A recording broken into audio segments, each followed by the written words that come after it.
Ce ne sont pas toutes les personnes minces que vous voyez qui sont en bonne santé. Ce fut mon cas dans le passé. Et ce qui est paradoxal, c'est que il y a des personnes qui sont minces et qui se moquent des personnes obèses ou des personnes en surpoids, alors qu'elles-mêmes, elles sont très malades. Oui, on peut être mince et être malade. C'est ce qu'on appelle communément une personne skinny fat.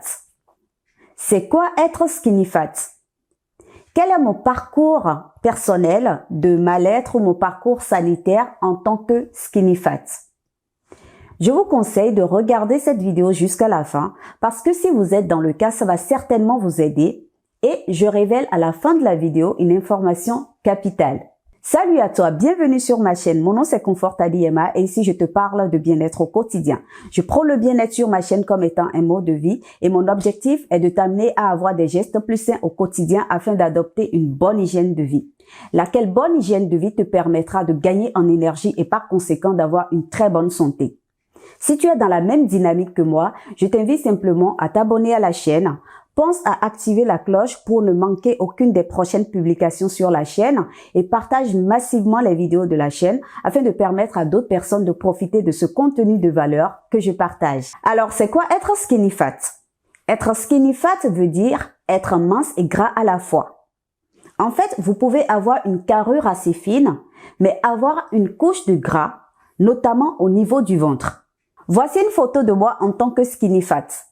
En fait, j'étais très mince, mais j'avais du gras au niveau du ventre, notamment au niveau de mon bas-ventre. Malheureusement, je n'ai pas une photo qui montre réellement mon ventre, car je m'habillais en conséquence, c'est-à-dire je m'habillais en sorte que le ventre ne se voyait pas, d'accord? Mais je vous assure que malgré que j'étais très mince, j'avais du ventre. J'avais du gras au niveau de mon ventre, d'accord?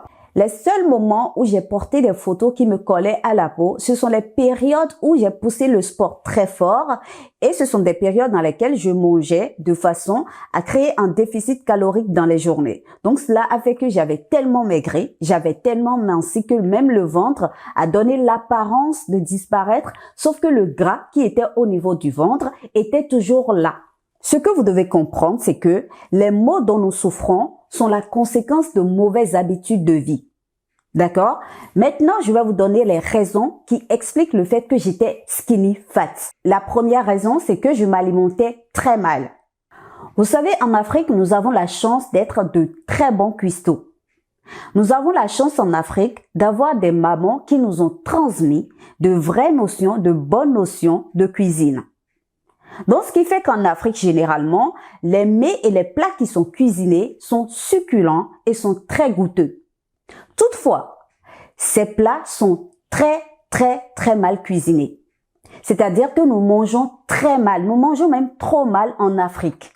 Même s'ils ne sont pas reconnus en Afrique pour manger trop sucré, parce que il faut dire que généralement dans les familles africaines, on n'éduque pas les enfants à manger des petits déjeuners trop sucrés le matin, ce qui fait que nous grandissons sans avoir cette notion de manger tout le temps du sucre.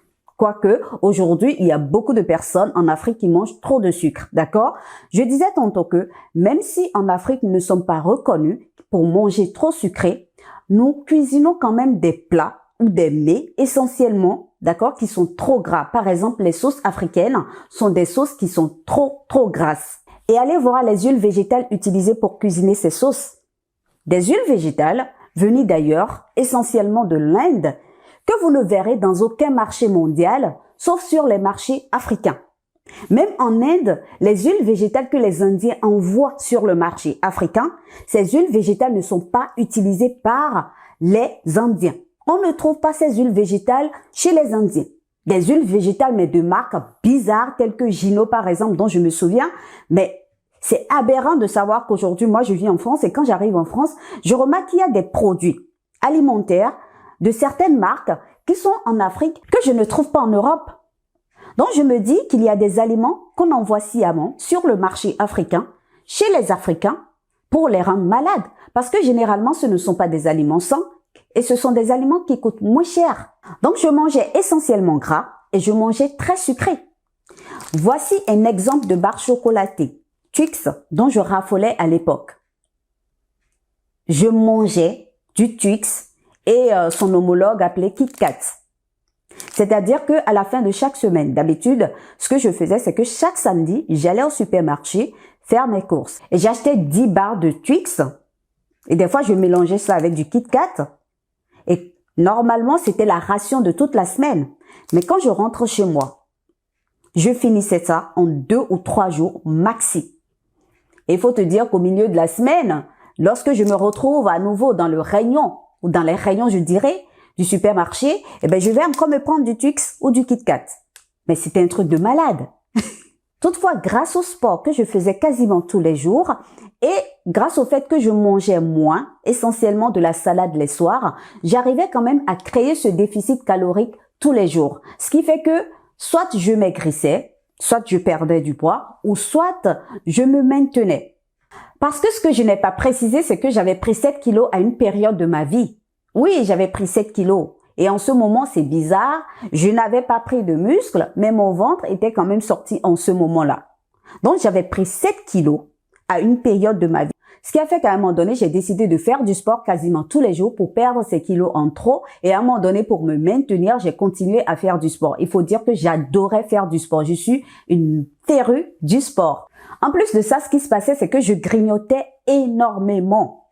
Oh là là, je grignotais, c'est-à-dire que j'étais la skinny fat, j'étais la personne mince, mais qui mangeait tout le temps, tout le temps, tout le temps. Je grignotais comme c'est pas possible. Je pouvais acheter des cacahuètes qui vont remplir tout un bol, un saladier, et je vais tout finir toute la journée, ou je finis ça l'espace d'un après-midi. Mais je grignotais comme c'était pas permis.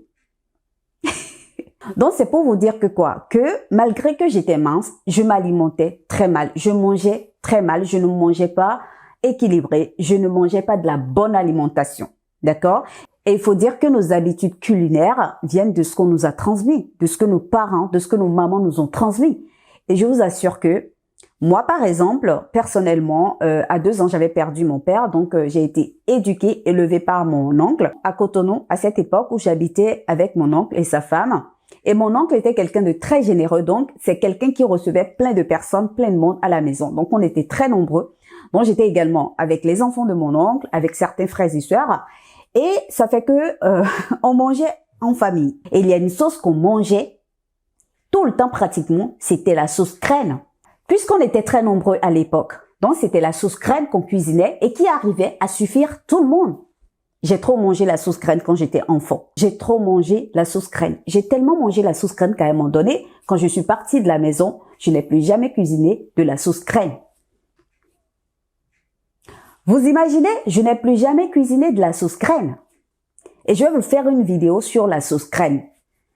C'est une sauce qui est toxique. C'est une sauce très grasse qui vous rend malade. Donc, c'est pour vous dire quoi? Les habitudes alimentaires, je les ai eues quand j'étais enfant. Je les ai eues quand j'étais adolescente. Donc, j'ai grandi avec. Je les ai perpétuées à mon tour. Donc, ce qui fait que je m'alimentais très mal. La deuxième raison qui justifie le fait que j'étais skinny fat, c'est que je pratiquais essentiellement le cardio classique comme activité physique. Pour votre information, j'ai toujours aimé faire du sport. Mais l'erreur que je commettais, c'est que je m'entraînais exclusivement au cardio classique. J'allais en salle de gym et je faisais de la gym aérobique tout le temps. J'excellais tellement que j'étais la chouchou de mon coach, tellement j'étais bonne en cardio, tellement j'étais bonne en cardio classique. Je vais en salle, je cours sur le tapis et après, on fait de la gym aérobique. C'est ce que je faisais comme sport. Comme je l'ai indiqué dans l'une de mes vidéos sur le métabolisme, je vous la mets là et je vous conseille d'aller regarder toutes mes vidéos. J'ai fait 3 vidéos sur le métabolisme. Allez regarder ces 3 vidéos et je vous assure, ça va vous aider.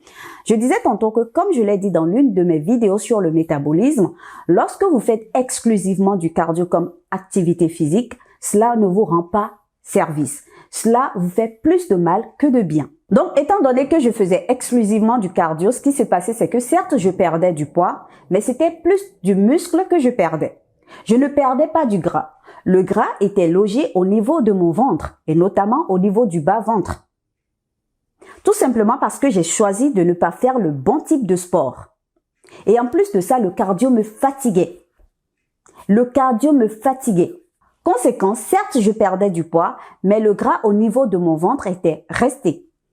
Maintenant, nous allons voir les conséquences qui découlent du fait que j'étais skinny fat. La première conséquence, c'est que j'étais très malade. J'étais d'apparence en bonne santé, mais j'étais très malade. Cela ne se voyait pas à mon apparence, mais j'étais très malade. J'ai fait trop souffrir mon corps, les gars. La mauvaise alimentation et le type d'activité physique que je pratiquais ont fait que j'ai développé dans mon corps des maladies, notamment des douleurs que j'ai traînées pendant 18 ans, exactement pour ne pas dire 20 ans. Vous avez bien entendu, j'ai traîné des douleurs dans mon corps pendant près de 20 ans. Ces douleurs ont été déclenchées notamment lorsque j'ai pris un poste en tant qu'assistante commerciale chez Bolloré ou Bolloré Africa Logistics au Bénin. C'est en ce moment que les douleurs ont été déclenchées. Pourquoi? Tout simplement parce que j'ai travaillé dans des conditions déplorables. J'étais assistante commerciale. J'étais standardiste, je livrais des colis au comptoir. Bref, c'était un boulot qui consistait à faire des livraisons, à appeler des clients, à faire plein de choses. Sauf qu'il fallait que je reste derrière un comptoir. Vous savez ce qu'ils ont placé comme chaise derrière le comptoir que j'utilisais à l'époque? Une chaise de bar. Une chaise qui n'avait pas de dossier. Une chaise qui n'avait pas de dossier. Je suis restée dans ce boulot pendant 4 ans. Je ne m'asseyais pratiquement pas. Mais quand il s'agit de s'asseoir, d'accord, je m'asseyais, mais je n'arrivais pas à adosser tout mon dos. Donc, j'ai commencé par développer des douleurs au niveau de mon dos. Et ce qui est terrible en fin de journée, étant donné que je n'avais pas de bureau, en fin de journée, il fallait que je fasse mon rapport. Et pendant même la journée, d'accord, où je faisais mon activité physique, parce que je faisais essentiellement des livraisons de colis au comptoir, c'était un service de distribution express, d'accord? Je livrais des plis et des colis au comptoir. Donc, quand je finissais la livraison, il fallait que je remplisse un cahier. Donc, étant donné que je n'avais pas un bureau qui avait un dossier, il fallait que je descende la chaise de bar. C'est une chaise qui se monte et se descend. Donc, quand je descends la chaise, pour écrire maintenant, d'accord, il y avait un support derrière le comptoir sur lequel je pouvais écrire. Donc, je me courbais comme ça pour écrire. Vous imaginez, je me courbais comme ceci pour écrire. Ce qui a fait que j'ai développé des douleurs au niveau de mon dos. Des douleurs dorsales, des douleurs lombaires. En plus de ça, qu'est-ce qui s'est passé? À un moment donné, comme j'ai commencé par avoir très mal, j'ai alerté ma responsable et je lui ai dit, voilà, il me faut un bureau parce que les conditions dans lesquelles je travaille me rendent malade. Ça a traîné, je n'ai pas cessé de relancer, ça a traîné, et en ce moment, les douleurs s'accentuaient et on a fini par me trouver, un table d'ordinateur, pas un bureau, parce qu'il faut dire que à l'époque, dans le hall était séparé par une cloison et ma responsable avait son bureau de l'autre côté. Donc, c'était un cloison. Donc, il y avait juste une petite porte pour accéder à la deuxième partie du hall. Donc, ils ont eu l'idée de me commander chez un menuisier local un table ordinateur qu'ils ont collé à la cloison. D'accord? Entre-temps, lorsqu'ils ont commandé cette table ordinateur que le menuisier est venu livrer, qu'ils ont collé à la cloison, ils ont changé le siège et m'ont trouvé maintenant un siège de bureau, une chaise de bureau. Mais c'est une chaise qui était un peu plus grande que mon gabarit, donc ce qui a fait que j'avais quand même mal, étant donné que les douleurs étaient là. Donc, on a collé la table à la cloison et la chaise était plus imposante que la table ordinateur. Donc, il fallait que je trouve une position confortable pour être à l'aise. Donc, je me collais, d'accord, à la cloison pour pouvoir être en face de mon ordinateur et le clavier et bien travailler. Donc, j'étais dans cette position tout le temps. Des fois, j'avais tellement mal qu'il fallait que je fasse ça. Et qu'est-ce qui s'est passé? Cela a entraîné une courbure de ma colonne vertébrale. Ah, les employeurs, ils sont méchants. Ils se foutent de votre état de santé, les employeurs. Ils se foutent éperdument de votre état de santé. Le plus important, c'est que vous leur ramenez de l'argent. Donc, je m'asseyais comme ceci pour travailler, puisque le siège était plus imposant. Donc, je m'asseyais comme ceci pour travailler sur ma table ordinateur, d'accord? Donc, à un moment donné, j'ai commencé par sentir des douleurs là. Je sentais des douleurs essentiellement, je vais vous dire, essentiellement au niveau de mon dos, tout au long de la colonne vertébrale, je sentais des douleurs sur le côté du dos, puisque j'étais tout le temps comme ça. Je sentais des douleurs dans le bas du dos. Et ces douleurs, je les ai traînées pendant 5 ans. Parce qu'à un moment donné, j'ai encore alerté. Et il faut alerter plusieurs fois avant qu'on ne se manifeste.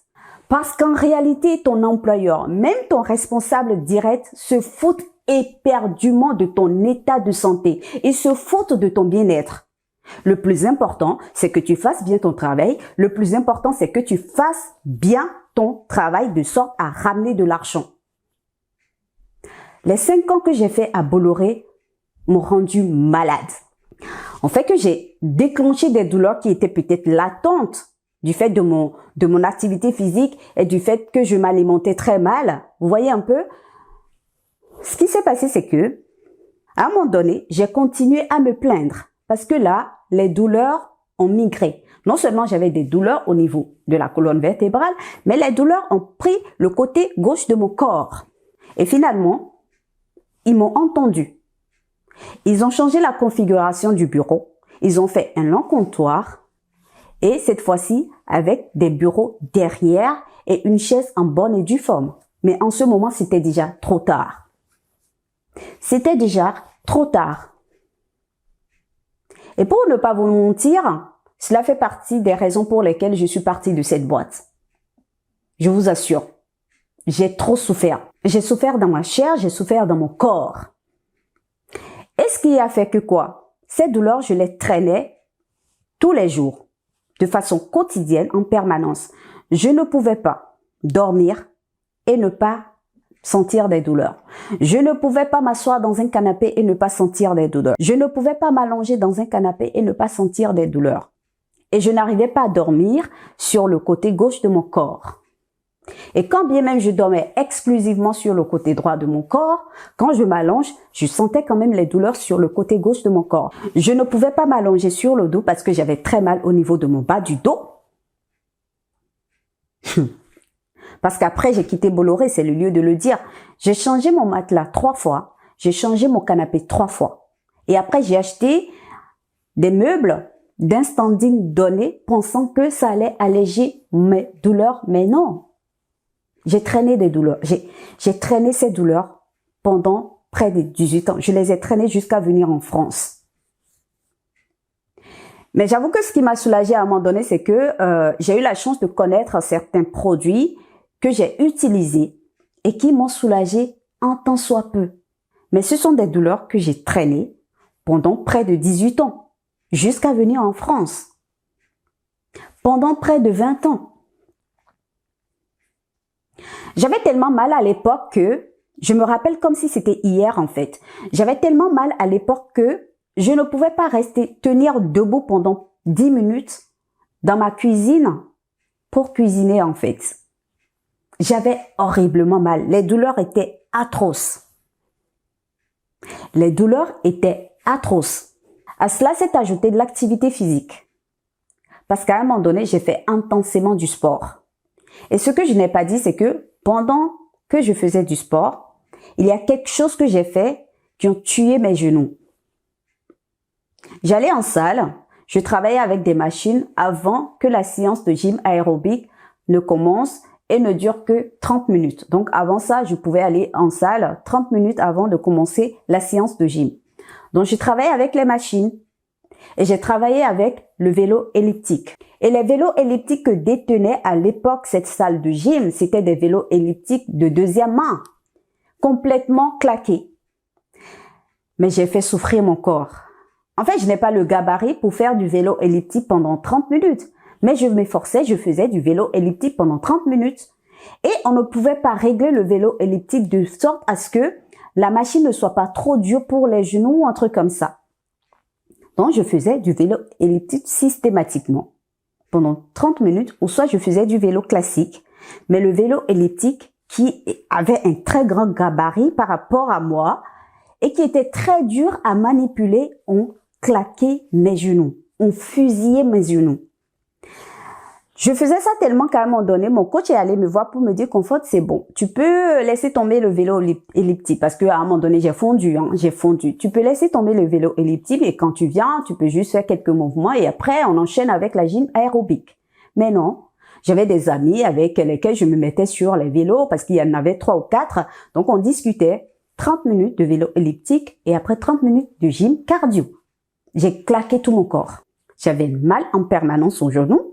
J'avais mal aux chevilles, j'avais mal au niveau de mes articulations parce que je ne mangeais pas bien, je ne donnais pas de bons nutriments à mon corps et puisque je forçais sur ces articulations avec l'activité physique, j'avais mal au niveau de mes articulations, au niveau des poignets, au niveau de mes mains, au niveau des genoux, au niveau des chevilles, au niveau des coudes. Et mes articulations claquaient tout le temps. Je dis, quand je fais ça, ça claquait. Je bouge comme ça, hein. Je bouge comme ça, mes pieds, ça claquait. Même mes orteils claquaient. Mais ça, c'était un manque de nutriments dans mon corps. Et je défonçais mon corps avec l'activité physique également. Alors que j'avais déjà des douleurs que je traînais. Donc, vous voyez, tout ça réuni ensemble. J'étais très malade. Les douleurs étaient atroces. Je ne pouvais pas marcher pieds nus tellement j'avais mal à la plante des pieds. J'avais mal au niveau des genoux. J'avais mal au niveau de mon bas du dos. J'avais mal tout au long de la colonne vertébrale. J'avais mal sur le côté de mon corps. J'avais mal à chaque partie de mon corps. Mais malgré ça, je faisais du sport. Malgré ça, je mangeais mal. En fait, les Africains sont des masos. Je vous ai dit ça dans une vidéo. Les Africains sont des masos. J'étais une maso. J'étais une vraie maso. Malgré que j'avais mal dans mon corps, je continuais à faire du sport intensément. Et je mangeais toujours mal. Donc ça a accentué les douleurs, ça a accentué toutes les maladies que j'avais dans mon corps, tout simplement parce que je me nourrissais très mal. Mon corps manquait de nutriments indispensables pour le bon fonctionnement de mes organes. Et de l'autre côté, l'activité défonçait mon corps. Et je vais vous raconter une petite anecdote, c'est que quand je suis arrivée en France, après avoir eu ma fille, les douleurs étaient toujours là, hein. Les douleurs étaient toujours là et j'étais très malade. J'étais très malade. Je souffrais également de l'allergie rhinite. J'en souffre toujours d'ailleurs. D'accord, il y a des aliments que je tolère pas, donc voilà. Et puis je suis très allergique au pollen et tout le reste. Je suis allergique également à la caséine contenue dans le lait. Et pendant toute ma grossesse, j'ai mangé des céréales et du lait. Et cela a causé autre chose dont je vous raconterai dans une autre vidéo. Donc quand j'ai fini d'accoucher, je me suis dit bon, là maintenant, je suis chez le blanc. Là maintenant, je suis en France.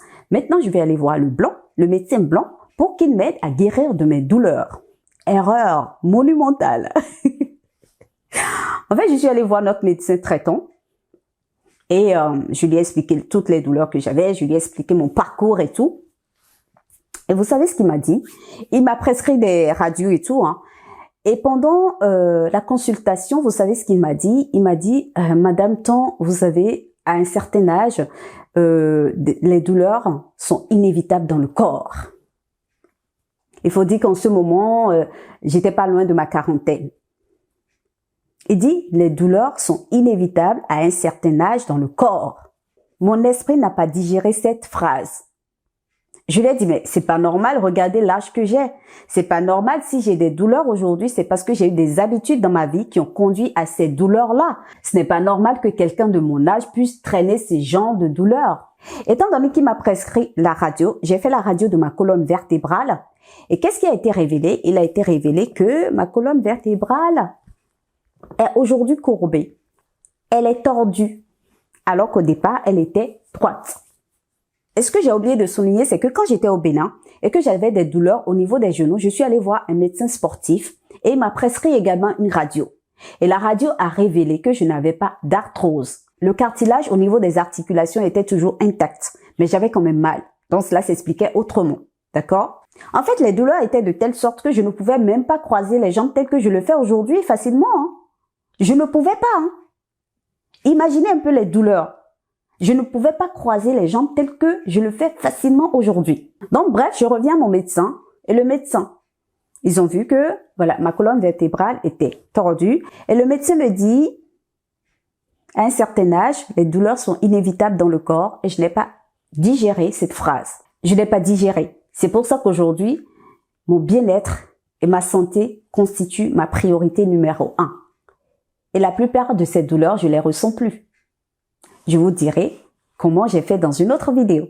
Alors, la deuxième conséquence qui découle du fait que j'étais skinny fat, c'est que j'avais tellement accumulé du gras qu'à un moment donné, il était impossible de perdre du poids. Ça, c'est après avoir eu ma fille. Il faut dire que quand je suis tombée enceinte, j'ai pris 20 kilos. Et les 20 kilos, je les ai perdus. Je les ai complètement perdus après avoir accouché. Sauf qu'à un moment donné, étant donné que j'ai continué à mal manger, ce qui s'est passé, c'est que j'ai repris légèrement du poids, entre 4 et 5 kilos. Mais ce poids, il m'était impossible de le perdre. J'ai continué à faire du cardio. Je faisais 3 ou 4 séances de cardio par semaine à raison de 45 minutes la séance. Mais je n'arrivais plus à perdre. Et pour comprendre cela, je vous renvoie à mes vidéos sur le métabolisme. En fait, qu'est-ce qui s'est passé? Je continuais à mal manger. Je faisais du sport, essentiellement du cardio. À un moment donné, mon métabolisme a bloqué. À un moment donné, je n'arrivais plus à booster mon métabolisme. Donc, étant donné que je continuais à mal manger, parce qu'ici dans la maison, il y a un tiroir de goûter, je vous assure, c'est du bullshit qu'il y a dans ce tiroir. Donc, je me servais. Aujourd'hui, je regarde ce tiroir, je ne me sers plus. Parce qu'il faut expliquer que mon mari a eu 2 autres enfants des mariages précédents, d'accord? Et ce sont des adolescents qui adorent manger du bullshit. C'est ce qu'on leur a appris à manger. Donc, étant donné que mon mari aussi en mange par moment, il y a un tiroir de goûter. Et si ça ne tenait qu'à moi, ce tiroir n'existerait pas. Mais je vous assure, au départ, c'était difficile. Mais aujourd'hui, ce tiroir est toujours là avec des aliments sucrés, avec du chocolat, avec des pains au chocolat, avec du n'importe quoi, du bullshit, de la pourriture. Mais je peux passer à côté sans l'ouvrir. C'est un travail mental que j'ai fait parce que j'ai décidé de prioriser ma santé et mon bien-être et c'est ce que je vous invite à faire. Je n'étais plus à l'aise dans mon corps. Je n'étais pas bien dans mon corps. Jusqu'à ce que le déclic soit arrivé à la fin de l'année 2022, en décembre, à la fin de l'année. À la fin du mois de décembre 2022, j'ai eu le déclic parce que j'ai été très malade. J'ai chopé la grippe et ça m'a secoué de dingue. Ça m'a secoué de malade. Je me suis dit, est-ce que c'était inévitable que je chope la grippe? Non. Mais je me suis dit, j'ai traîné la grippe pendant près de 3 semaines. Hein. Mais ça m'a secoué. C'est la 3e fois que j'ai été autant malade de toute ma vie. C'est la 3e fois que j'ai été autant secouée par la maladie de toute ma vie. Ça m'a vraiment secoué, les gars. Donc, je me suis dit, est-ce que c'était inévitable que je chope la grippe? Non, parce que c'est ma fille qui m'a contaminée. Mais la question que je me suis posée, c'est que, conforte. Si tu étais en bonne santé, la grippe ne t'aurait pas secoué telle qu'elle t'a secoué. Je vous assure, ça m'a tellement secoué qu'à un moment donné, mon mari ne comprenait rien. Je dis, mais c'est un truc de malade. Même le palu, quand tu as le palu au Bénin et que tu te soignes, que tu te traites, au bout d'1 semaine, le palu disparaît. La fièvre typhoïde, quand tu chopes la fièvre typhoïde au Bénin, en Afrique, et que tu te traites, au bout de quelques jours, ça disparaît. Mais la grippe, j'ai traîné ça pendant plus de 3 semaines. Et quand je suis sortie de là, j'étais en convalescence même quand j'ai pris la décision de prendre en charge mon bien-être. J'ai pris la décision de prendre soin de moi. J'ai pris la décision que ma santé et mon bien-être seront désormais ma priorité numéro 1. Parce que cette période de ma vie m'a montré que la santé est la ressource la plus indispensable que je possède. Et que si je joue avec ma santé, je ne vais pas m'en sortir. Alors j'ai tout changé. À partir du 25 décembre 2022, je fais systématiquement du sport tous les jours, mais j'ai changé le type de sport que je fais. Je fais désormais du cardio HIIT, de la musculation et plein d'autres types de sports qui changent du cardio classique et je mange bien. Et depuis ce jour-là, les douleurs sont en train de disparaître de façon considérable. Et mon corps est devenu plus tonique. Je sens que je gagne en muscle, même si ça ne se voit pas trop aujourd'hui. Je sens que je gagne en muscle Les douleurs au niveau des genoux ont pratiquement disparu. Les douleurs au niveau de mon bas du dos, je ne les ressens pratiquement plus. Les douleurs tout au long de la colonne vertébrale, je les ressens pratiquement plus. Les douleurs sur le côté gauche de mon corps, je ne les ressens pratiquement plus. Les douleurs au niveau des chevilles, complètement disparues. Aujourd'hui, je peux marcher pieds nus dans la maison. La plante de mes pieds est en forme. Parce que j'ai décidé de prendre ma santé en main, de prendre mon bien-être en main, de prendre soin de moi à travers la bonne alimentation et le sport. Et je me sens plus en forme que jamais. La sensation qu'on a lorsqu'on se réveille le matin et qu'on ne sent pas de douleur dans son corps. La sensation qu'on a lorsqu'on marche, lorsqu'on bouge et qu'on ne sent pas de douleur dans ses genoux et qu'on ne sent pas de douleur tout au long de sa colonne vertébrale et qu'on ne sent pas de douleur dans son dos et qu'on ne sent pas de douleur dans son corps. Elle est incomparable, cette sensation. Elle est incomparable. Pour conclure, je vais vous raconter une petite anecdote. Quand je faisais de la gym aérobique à l'époque, c'était une séance où on était nombreux. Donc, j'avais des gens que je connaissais très bien qui faisaient de la gym aérobique avec moi, avec qui j'ai sympathisé. Donc, il y avait notamment une connaissance à qui je me suis confiée. Et je lui ai dit un jour, parce que sans vous mentir, ce bas-ventre que j'avais, cette graisse viscérale au niveau de mon bas-ventre me complexait comme si c'était pas permis. Donc, je me suis rapprochée de cette connaissance-là. C'était un homme. Et je lui ai dit franchement, je ne sais pas quoi faire pour faire partir ce bas-ventre. C'est la seule chose qui me complexe au niveau de mon corps. Et vous savez ce qu'il a répondu? Il a répondu, ah ouais. Et le pire, c'est que quand tu vas tomber enceinte, c'est-à-dire quand tu vas connaître la maternité, ça va être pire. Ça va plus se remarquer. Et là, tu vas faire comment? Aujourd'hui, j'ai envie de dire à cette connaissance, où est le ventre aujourd'hui? Où est le ventre aujourd'hui? Le ventre est en train de disparaître. Il est en train de disparaître, mais considérablement. De sorte que mon mari qui me faisait la remarque selon laquelle j'avais du ventre, malgré que j'étais très mince, aujourd'hui est étonné de voir mon ventre. Il est très étonné. Il me l'a même dit la dernière fois. Il est étonné de voir que mon ventre s'aplatit au niveau de mon bas-ventre. Oui. Donc, pour conclure, je dirais simplement que nous sommes le résultat de nos habitudes de tous les jours. Nous sommes ce que nous consommons. Donc, si tu es une skinny fat et que tu regardes cette vidéo, sache que ce n'est pas parce que tu es mince que tu n'es pas malade. Et il y a des personnes qui sont minces, qui sont malades et qui savent qu'elles sont malades. Donc, je t'invite à regarder cette vidéo du début jusqu'à la fin. Et si tu es une skinny fat, tu sais que tu peux changer la donne.